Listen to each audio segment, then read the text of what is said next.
Merci, Monsieur le Président. Merci, docteur, pour vos propos qui éclairent les travaux de notre commission dans une zone de violence et de tension qui passe encore trop souvent au second plan de l'attention médiatique. Je me permets tout d'abord de saluer votre action courageuse dans cette zone de la République démocratique du Congo, toujours marquée par l'action de bandes armées très dangereuses. Ma question sera simple. On sait que le gouvernement de votre pays est confronté à d'immenses défis.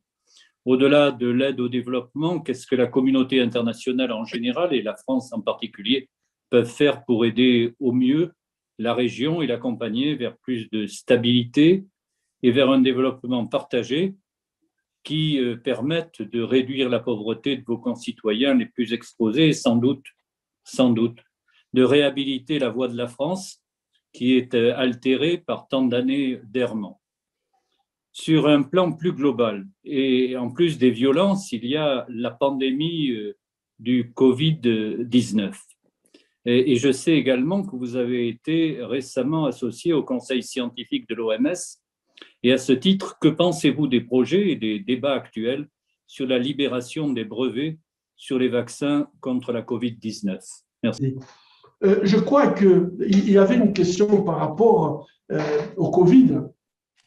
Nous avons beaucoup travaillé ici sur la prévention, puisque nous savons très bien que les conditions, nos conditions sanitaires sont déficitaires, on n'a pas suffisamment de moyens.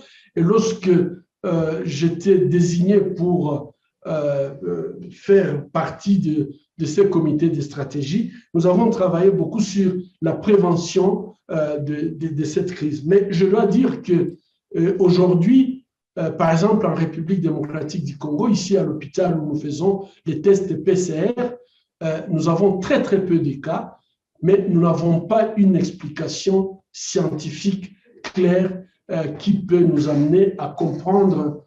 Par exemple, quand on voit ce qui se passe en Inde et en République démocratique du Congo, vous avez le même de foules pareilles dans les rues, il y a des gaps de connaissances par rapport à ce qui se passe.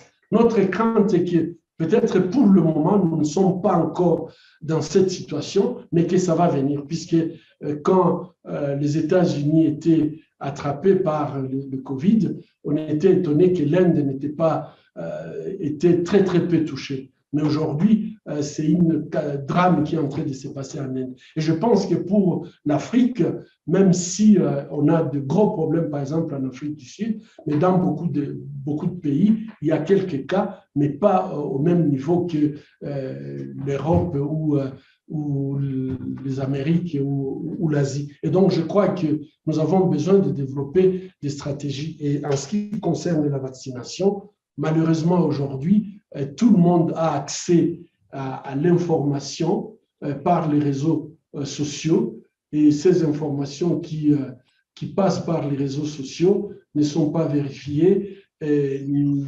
Lorsqu'on est dans des zones où le seul moyen d'accéder aux informations, c'est les réseaux sociaux, il n'y a pas de médias officiels pour donner une information officielle.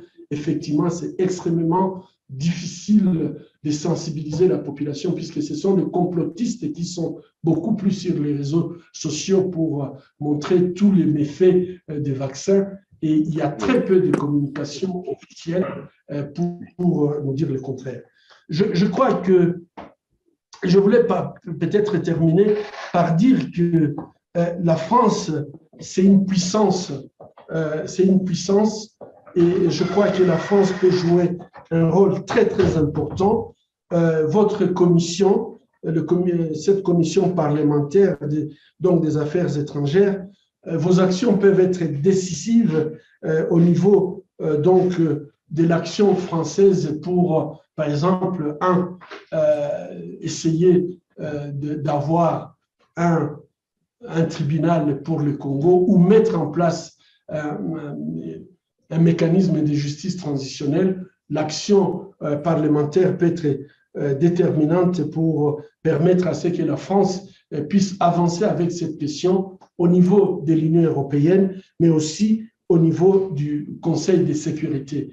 Et je veux vous remercier tous pour l'intérêt que vous portez à cette question, qui est une question globale, mais spécifiquement pour le soutien que vous portez, vous donnez à l'action que nous menons en République démocratique du Congo.